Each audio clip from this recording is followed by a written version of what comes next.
Alors, comment on fait pour transformer un simple curieux en client fidèle? Eh bien, c'est une question clé. C'est bien plus qu'une simple technique de vente, c'est une compétence absolument essentielle pour quiconque s'intéresse au commerce aujourd'hui. On parle d'un véritable voyage, d'un parcours, et comprendre chacune de ces étapes, c'est fondamental. Et pour commencer, il y a cette citation qui dit tout. Un client ne naît pas, il se construit. Pensez-y une seconde. C'est une idée vraiment puissante qui change complètement la perspective. Ça veut dire quoi?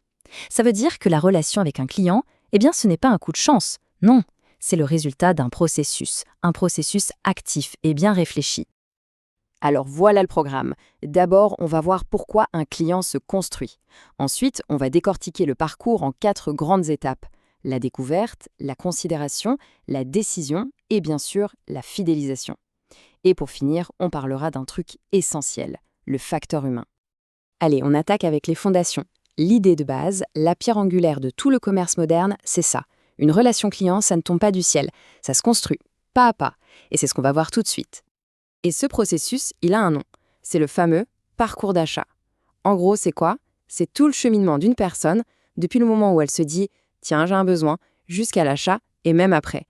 C'est comme si on dessinait la carte de son processus de réflexion. Et ce qui est fascinant là-dedans, c'est le changement total de perspective. Faut vraiment oublier la vision classique, L'époque où l'entreprise se contentait de pousser son produit, c'est terminé. Aujourd'hui, la star, c'est le client.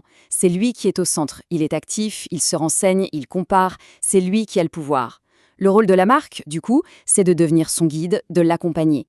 Bon, on entre dans le vif du sujet avec la toute première étape. La découverte. C'est vraiment là que le voyage commence. À ce stade, on ne pense même pas à vendre quoi que ce soit. La seule chose qui compte, c'est d'exister dans l'esprit du client potentiel. L'objectif, c'est tout simple, attirer. Imaginez un peu la situation. La personne a un problème ou un besoin, mais elle ne sait même pas encore quelle solution existe. Elle est en mode recherche d'infos, pas de produit. Elle va sur Internet et tape des questions très générales, du genre « comment faire pour ?» ou « pourquoi est-ce que ?» Elle explore tout simplement. Du coup, pour la marque, la stratégie doit être super subtile. Et là, il y a une règle d'or. On ne vend rien. Je le répète, on ne cherche pas à vendre. Tenter de vendre à ce moment-là, c'est le meilleur moyen de faire fuir la personne et de briser la confiance avant même qu'elle ne commence à naître. Non, le but, c'est d'éduquer, d'inspirer, d'apporter de la valeur. C'est comme ça qu'on se positionne en expert, avec des articles de blog, des vidéos, ce genre de choses. Ok, l'attention est captée, mission accomplie pour la première phase. Maintenant, on passe à l'étape 2, la considération. Là, le jeu change. Être visible, c'est bien, mais ça ne suffit plus. Il faut devenir une option sérieuse, une option crédible. L'objectif, c'est d'engager. Et là, le changement de comportement est énorme. Le client potentiel, il a identifié son problème. Il sait ce qu'il cherche. Et du coup, il recherche activement des solutions. Il compare, il pèse le pour et le contre, il lit les avis. Bref, il n'est plus en mode découverte passive. Il est passé en mode évaluation active.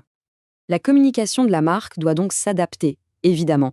Le mot d'ordre ici, c'est rassurer et démontrer. C'est le moment de sortir les arguments et de montrer pourquoi votre solution est la meilleure. Comment? En créant un lien de confiance, en prouvant sa crédibilité, et pour ça, rien de tel que des études de cas, des bits d'achat bien faits ou encore des avis clients. Et nous voilà arrivés au moment crucial, l'étape 3, la décision. C'est le moment de vérité. La personne a fait ses recherches, elle a comparé et maintenant, elle est prête à choisir. Pour la marque, l'objectif est limpide. Il faut convertir, transformer l'intérêt en achat. À ce stade, la personne a quasiment fait son choix. Elle est sur le point d'acheter. Mais il y a souvent un mais. Elle a peut-être besoin de ce petit coup de pouce final, de cette dernière réassurance qui va la faire basculer. C'est une phase qui peut être très rapide, mais elle est absolument décisive. Là, plus de chichi, la communication doit être claire, directe, on est dans l'incitation à l'action, le message doit être simple et l'objectif numéro 1, c'est de rendre l'achat le plus facile possible, zéro friction. Et c'est là que des promotions, un essai gratuit ou une démo peuvent vraiment faire toute la différence. On pourrait croire que c'est fini, que l'achat est la ligne d'arrivée. Mais en fait, pas du tout. On entre maintenant dans la 4e étape, et c'est peut-être la plus importante de toutes, la fidélisation. Ici, le but du jeu change complètement. L'enjeu n'est plus d'acquérir un client, mais de le conserver. Parce qu'une fois la vente faite, un nouveau défi commence. Il faut entretenir la flamme, maintenir la relation.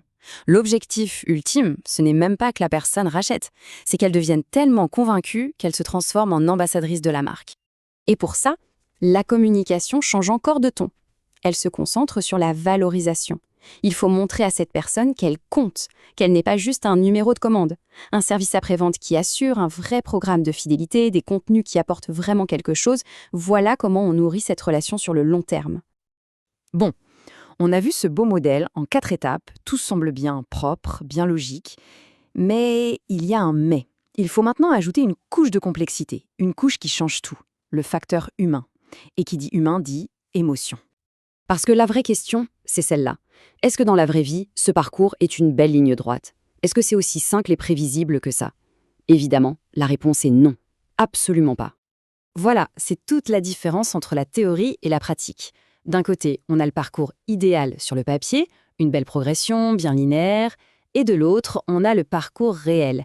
Et là, c'est un chemin beaucoup plus chaotique. C'est sinueux, plein d'hésitations, de paniers qu'on abandonne, de retours en arrière, bref, un chemin qui est dicté par les émotions. Et c'est précisément là que tout se joue, dans la gestion de ces émotions. De quoi on parle concrètement? On parle de cette petite voix qui dit « et si je me trompais ?» Cette peur de faire le mauvais choix. On parle de l'impatience quand on attend une livraison. Et surtout de ce besoin fondamental pour tout le monde de se sentir écouté, compris, valorisé.